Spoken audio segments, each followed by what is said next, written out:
नमस्कार friends, एचओएसएम official channel पर आप सभी का स्वागत है। जैसा आपने थंबनेल में देखा और इस वीडियो को क्लिक किया होगा कि हम यहाँ पर सीखने वाले हैं आईपीओ के बारे में। देखिए, लगातार कंपनीज़ के जो आईपीओ हैं वो कंपनीज़ ला रही हैं, क्योंकि मार्केट अभी जो हमारे इंडियन मार्केट है वो लगातार बूम पर हमें देखने को मिल रहा है। और इसका ना बहुत सारी कंपनीज बेनिफिट उठाना चाहती हैं कि ऐसे ट्रेंड भरे मार्केट के अंदर जितने ज़्यादा से ज़्यादा आप आईपीओ लाया जाए और इसमें अच्छा खासा सब्सक्रिप्शन देखने को मिले। और मोटो यही होता है कंपनीज का कि ऐसे समय पर आईपीओ लाया जाए जब मार्केट का ट्रेंड एक पॉजिटिव ट्रेंड की तरफ चल रहा हो, यानी कि एक सकारात्मक दृष्टिकोण से देखा जाए मार्केट। तो यहाँ पर कई सारी कंपनीज ने अपने अपने आईपीओ लाया और वहाँ से फंड रेज किया, अपनी कैपेसिटी को इन्हांस करने के लिए कई तरीके से फंड रेज करने का प्रयास किया जाता है। इसके ऊपर मैं एक सेपरेट वीडियो भी बना चुका हूँ कि कंपनी कैसे लिस्ट होती है, क्यों लिस्ट होती है, इसके क्या क्राइटेरिया हैं। इसके ऊपर मैंने एक सेपरेट वीडियो आपको बना के दिया है, आपको वीडियो के डिस्क्रिप्शन में लिंक दे दिया जाएगा, उसके ऊपर आप क्लिक कर लीजिएगा। यहाँ पर हम सीखने वाले हैं वरी रिन्यूअल के बारे में। वरी रिन्यूअल एक ऐसा आईपीओ और जिसको लेकर बहुत सारे लोगों के मन में इच्छा है कि इस आईपीओ को क्या अप्लाई किया जाए, क्योंकि अभी तक जितने आईपीओ एनर्जी सेक्टर से लेकर आए उन आईपीओ ने एक मेगा लिस्टिंग हमें देखने को मिली। चाहे किसी की भी बात कर लें, अभी आप प्रीमियम एनर्जीज की बात कर सकते हैं, आउटस्टैंडिंग देखने को मिला। अल्पेक्स सोलर आपने देखा होगा, एक बहुत अच्छी परफॉर्मेंस हमें देखने को मिली। तो ऐसे कई सारे एनर्जी सेक्टर के आईपीओ आए जिन्होंने बहुत अच्छा लिस्टिंग हमें देखने को मिले। अभी हाल में एक और आईपीओ आया था, अभी पिछले दिन, अभी आप कह सकते हैं कि हुंडई इंडिया का एक बहुत ही चर्चित आईपीओ था, एक मेगा आईपीओ की बात कर रहे थे। लेकिन मेरे से कई सारे लोगों ने कहा, मैंने पर्सनली उनको मैसेज भी किया था कि अभी मैं वीडियोस नहीं बना पा रहा हूँ, बट कहीं ना कहीं चीज़ें होती हैं कि हम सही से अगर एनालाइज करें आईपीओ को, तो आईपीओ में शॉर्ट टर्म के अंदर पैसा डबल ट्रिपल किया जा सकता है। इवन ये कहें कि आईपीओ से भी अच्छा पैसा निकाला जा सकता है। कई सारे लोग होते हैं जो आईपीओ ही अप्लाई करते हैं, सिर्फ एक अच्छे आईपीओ को एनालाइज किया जाए तो रिटर्न्स बनता है। जैसे सबसे पहले कुछ क्राइटेरिया देख लेते हैं अप्लाई करने का। जैसे हम यहाँ से लिस्टिंग होता है, अलॉटमेंट और कैसे सारी चीज़ें होती हैं, वो चीज़ें हम यहाँ से देखने वाले हैं। तो ये है वरी एनर्जीज आईपीओ। और इसका डेटा अगर हम देखें, सबसे पहले इस कंपनी के बारे में थोड़ा सा जान लेते हैं, उसके बाद इस आईपीओ के बारे में इंफॉर्मेशन निकालते हैं। अगर हम यहाँ से देखें तो ये आपने बहुत ही चर्चित नाम सुना होगा, worry renewable energy, worry technologies. Worry renewable energy को अगर मैं बात करूँ यहाँ से, तो एक ऐसा शेयर है जो बहुत ही तगड़ा शेयर है। अगर आप देख सकते हैं, इसका भाव 1.5 रुपये के आसपास था और वहाँ से वो स्टॉक गया 3,000 रुपये के भाव पे। मैं आपको यहाँ से दिखाने का प्रयास कर रहा हूँ, इस चीज़ को देखिएगा। जिन लोगों ने इस कंपनी को लिया होगा, डेफिनेटली बहुत तगड़े रिटर्न्स यहाँ से लिए होंगे। अगर आप मैक्सिमम डेटा देखोगे तो आप देख सकते हो। 2020 की मैं बात कर लेता हूँ, 21 की बात कर लेता हूँ। अगर 2020 के आसपास का डेटा देखेंगे तो आप यहाँ से देख सकते हैं लगभग 1.5 रुपये के आसपास का भाव था। यहाँ से देख सकते हो स्टॉक का भाव क्या है, 2 रुपये के अंडर। कब? 5 जून 2020 में। उसके बाद और अगर आप डेटा देखेंगे 21 के आसपास आएंगे, 5-6 रुपये के आसपास का डेटा है। और वहाँ से अगर आप रिटर्न्स देखोगे तो आप रिटर्न्स देख सकते हैं, अभी तक का रिटर्न्स आप देख सकते हैं 90,000% का रिटर्न्स। एंड अगर मैं आपको मैक्सिमम इसने जो रिटर्न्स बना कर दिए वो आप देख सकते हैं 1,41,000% के रिटर्न्स। आप समझ सकते हैं कि 1,41,000% का रिटर्न्स, आप समझ सकते हैं कि कितना बड़ा रिटर्न्स हो गया। लगभग कह सकते हैं यहाँ से जो हमें रिटर्न्स मिल रहे हैं वो 140 गुना हमारा पैसा हुआ। यानी कि अगर हम 10,000 भी यहाँ इन्वेस्टमेंट किए होते, और आप समझ सकते हो तो हमारा पैसा कितना बड़ा यहाँ से हो सकता था। तो ये होता ना कि किसी अच्छे स्टॉक को अगर हम चयन कर लें, एक अच्छे स्टॉक को सेलेक्ट कर लें, उसके बिजनेस मॉडल हमें समझ में आ जाए, तो वहाँ से कितना बड़ा हमारा पैसा बन सकता है। तो इस कंपनी को मैंने कई बार आपके साथ डिस्कस भी किया था, इसका बिजनेस मॉडल क्या था, कि ये रिन्यूएबल एनर्जी से लेकर काम कर रहा था। और इसी कंपनी का एक सब्सिडरी कंपनी जो अभी अपना आईपीओ लेकर आ रही है वो है वरी इंजीनियर। देखिए यहाँ से वरी एनर्जीज लिमिटेड, ये इस कंपनी का पेटेंट ओरिजिनल अगर आप देखोगे तो इसी कंपनी को अभी सब्सिडी कंपनी को अलग किया जा रहा है और इसको एक अलग कंपनी के रूप में एस्टैब्लिश किया जा रहा है। और आईपीओ आने के बाद आप समझ सकते हैं कि इस कंपनी के दम पर ये भाव कहां से कहां गया और जो आईपीओ आ रहा है वो क्या कर सकता है। और यही मेन रीजन है कि इस कंपनी को आईपीओ लाना पड़ रहा है। अब आप यहां से देखिएगा, अभी हमने इस कंपनी के बारे में और अगर इंफॉर्मेशन थोड़ा सा मैं आपको दिखा पाऊँ तो अब यहां से देख सकता हूँ। देखो ये क्या कंपनी काम करता है, पीवी मॉड्यूलर बनाता है। पीवी मॉड्यूलर जो सोलर सेल्स बनते हैं, PV modular, solar cells, solar inverters, solution provide करता है। आप यहाँ से देख सकते हैं rooftop solution, floating scholars and बहुत तरीके से कह सकते हैं सोलर एनर्जी में ये कंपनी इन्वॉल्व है। और हम सभी को पता है कि भारत सरकार ने खुद का लक्ष्य रखा हुआ है कि हम 2030 तक 500 गीगावाट इलेक्ट्रिसिटी जनरेट करेंगे विद इन रिन्यूएबल एनर्जी से। तो विद इन रिन्यूएबल एनर्जी से 500 गीगावाट एनर्जी जनरेट करेंगे, जिसमें सबसे बड़ा योगदान किसका, सोलर और उसके बाद विंड एनर्जी। तो सोलर का सबसे बड़ा पार्ट है, जिसमें 70% कह सकते हैं कि सोलर का पार्ट आने वाला है। तो उसमें ये कंपनी एक अहम रोल प्ले करने वाली है। पहले क्या होता था, ये कंपनी टाटा के लिए काम करता था, टाटा के लिए सोलर पैनल, सोलर सेल्स बनाता था, अडानी साहब के लिए बनाता था, अडानी सोलर्स आपने देखे होंगे, इन्हीं कंपनीज के थे। अभी इन्होंने खुद के अपना खुद का ब्रांड बहुत ज़्यादा प्रमोट किया है और ये ब्रांड लगातार लोगों के बीच में बहुत ज़्यादा पॉपुलर होता जा रहा है। अब आइए यहाँ से देखते हैं आईपीओ ओपनिंग की बात करें तो आईपीओ ओपनिंग डेट आप देख सकते हैं मंडे को, यानी कि 21 अक्टूबर से स्टार्ट होने वाला है। यहाँ से क्लोजिंग डेट देख सकते हैं 23, यानी कि 2 दिन ये आईपीओ चलने वाला है और 2 दिन के अंदर आप देखोगे ये हो सकता है कि बहुत ज़्यादा हाईली आपको सब्सक्रिप्शन देखने को मिले। इसके बाद बेसिक अलॉटमेंट आपको देखने को मिल जाएगा 24 तारीख को ही। उसके बाद अगर आपका जो फंड है, अगर जिन लोगों को नहीं मिलेगा उनका फंड है वो 25 तारीख को उनके अकाउंट में दोबारा रिफंड कर दिया जाएगा, क्योंकि जिनको आप अप्लाई करोगे तो फंड होता है वो ब्लॉक हो जाता है आपके अकाउंट में, वो यहाँ से 25 तारीख को आपको रिलीज़ कर दिया जाएगा। जो अकाउंट में नंबर ऑफ शेयर्स हैं वो क्रेडिट 25 तारीख को ही कर दिए जाएंगे। लिस्टिंग डेट आप देख सकते हैं 28 तारीख को ये लिस्टिंग डेट है, यानी कि 28 तारीख को ये लिस्ट होगा।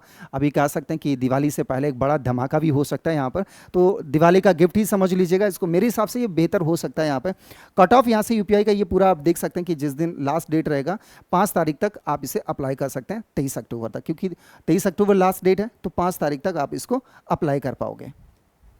नेक्स्ट थोड़ा बेसिक इन्फॉर्मेशन देख लेते हैं आईपीओ की डिटेल में। लिस्टिंग डेट हमने देख ही रखा है कि अभी लिस्टिंग डेट 28 तारीख को है, यहाँ से हम डेट भी डाल देते हैं 28 अक्टूबर को ये लिस्टिंग डेट है। ये ओपनिंग और क्लोजिंग डेट देख सकते हैं।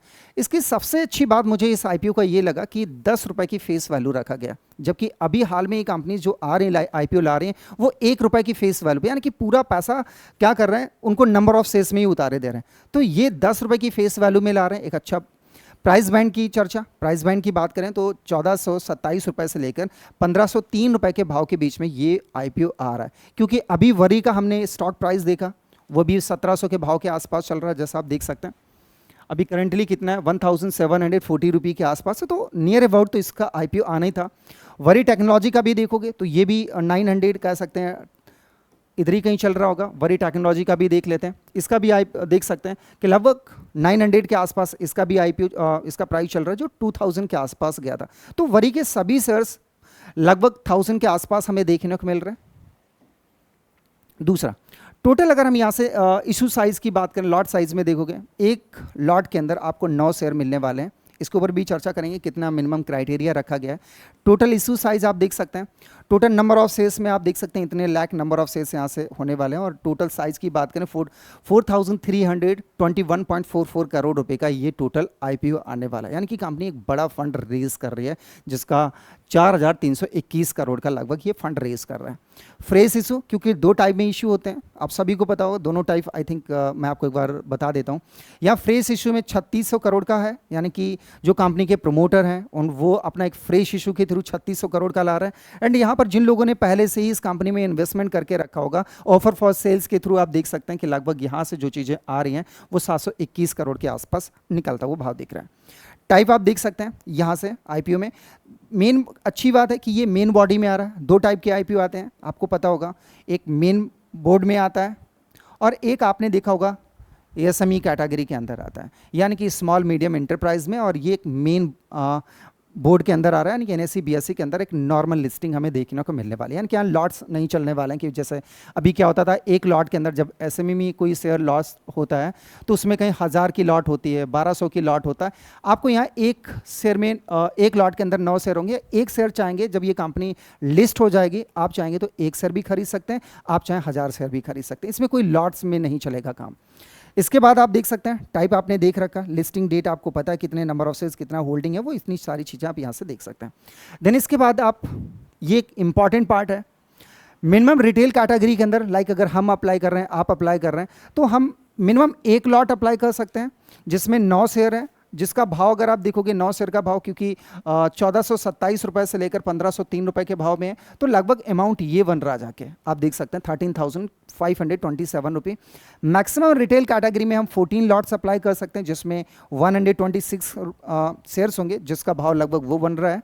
इसके बाद आप देख सकते हैं HNI कैटेगरी में मिनिमम हम 15 लॉट यानी कि 15 लॉट मिनिमम और maximum 73 lots, and BHNI category के अंदर हम मिनिमम यहाँ से देख सकते हैं 74 लॉट्स अप्लाई कर सकते हैं। आप यहाँ से देख सकते हैं जिसमें लगभग 10 लाख के आसपास का अमाउंट हमें यहाँ से लग रहा है। तो ये क्राइटेरिया है जिसमें मैं कहूँगा कि ये हम लोगों के लिए इधर क्राइटेरिया में आता है, तो हम इधर कहीं अप्लाई कर सकते हैं। इसके बाद यहाँ से और चीज़ें देख सकते हैं कि क्या क्या यहाँ से चल रहा है। जैसे QIP के थ्रू आप देखेंगे तो यहाँ से मेंशन 50% का है, एंड रिटेल कैटेगरी के अंदर जो ऑफर किया गया वो आप देख सकते हैं 35% का हम लोगों के लिए रिटेल कैटेगरी के रखा गया है, जिसमें 35% टोटल हमारा जो इशू है वो 35% के लिए रखा गया है। HNI कैटेगरी के लिए यहाँ से 15% रखा गया, और QIP तो पता ही है आपको, QIP के लिए हमेशा ज़्यादा रखा जाता है, तो QIP के लिए 50% रखा गया है।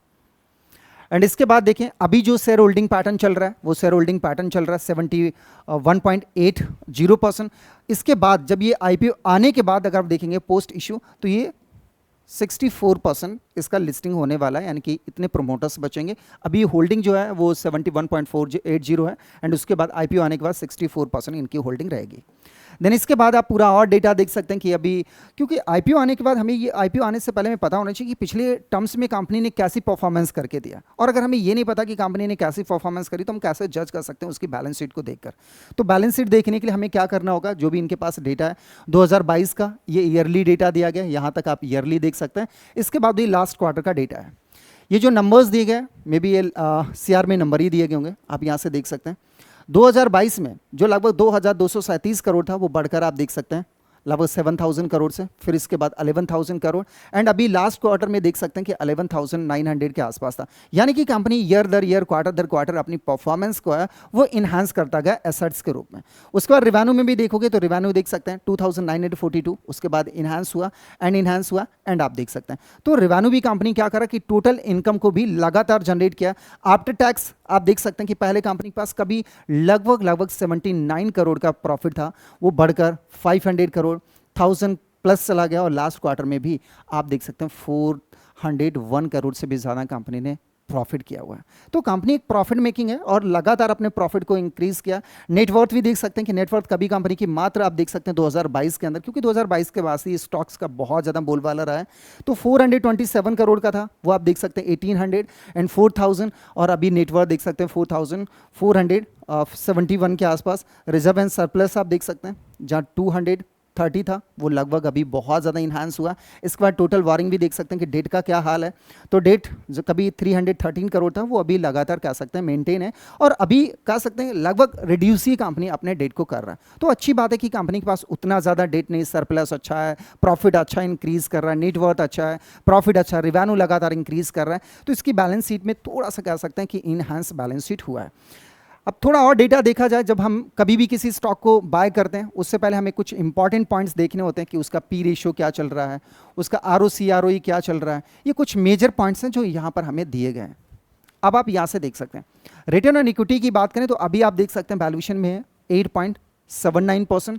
आप ROC देख सकते हैं 9.45। डेट टू इक्विटी देखें तो कंपनी जैसा मैंने कहा ना कि एकदम वर्चुअली डेट फ्री है, कि अपने रिजर्व इक्विटी से कहीं कम इनके पास डेट है, तो वर्चुअली डेट फ्री है। हम यहाँ से ये भी लिख सकते हैं ये कंपनी एकदम से डेट फ्री है, तो अच्छी बात है कि ये एक डेट फ्री कंपनी हमें लॉन्च हो रहा है।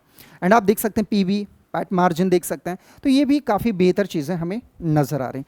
एंड यहाँ से कंपनी का ऑब्जेक्टिव देख सकते हैं कि कंपनी क्यों IPO ला रहा है, अपनी कैपेसिटी को इन्हांस करने के लिए। और अभी सबसे मेजर पार्ट अगर आप देखेंगे तो यहाँ से ये जो कॉस्ट अभी IPO ला रहे हैं उसमें अपनी कैपेसिटी को काफ़ी इन्हांस करने वाले हैं, क्योंकि अभी इनके पास 12 गीगावाट का कह सकते हैं इनकी कैपेसिटी है, और इसको इस फंड से रेज करने में और ये 6 गीगावाट की अपनी कैपेसिटी को इन्हांस करने वाले हैं। यानी कि ओवरऑल अगर हम देखा जाए तो इस कंपनी में काफ़ी चीज़ें हमें पॉजिटिव चीज़ें नज़र आ रही हैं। जैसा आप देख सकते हैं PB मॉड्यूलर्स, इनका जो मैन्युफैक्चरिंग यूनिट है वो उड़ीसा के अंदर है जो प्रोजेक्ट है। तो ओवरऑल ये कुछ ऐसे पॉइंट थे जिनको हमेशा हमें देखने के बाद IPO अप्लाई करना चाहिए। तो IPO एनर्जी सेक्टर का है, मेरे हिसाब से मैं आपसे यही कहूँगा कि IPO काफ़ी दमदार होने वाला है, लिस्टिंग अच्छा होने वाला है। इसके ऊपर अभी देखेंगे जैसे ये आएगा तो ग्रे लिस्ट में भी इसका डेटा चेक करके फिर मैं आपके साथ और एक बार डेटा में रूबरू करूँगा, और तब तक के लिए अपने पोर्टफोलियो का ख्याल रखिएगा। Thank you.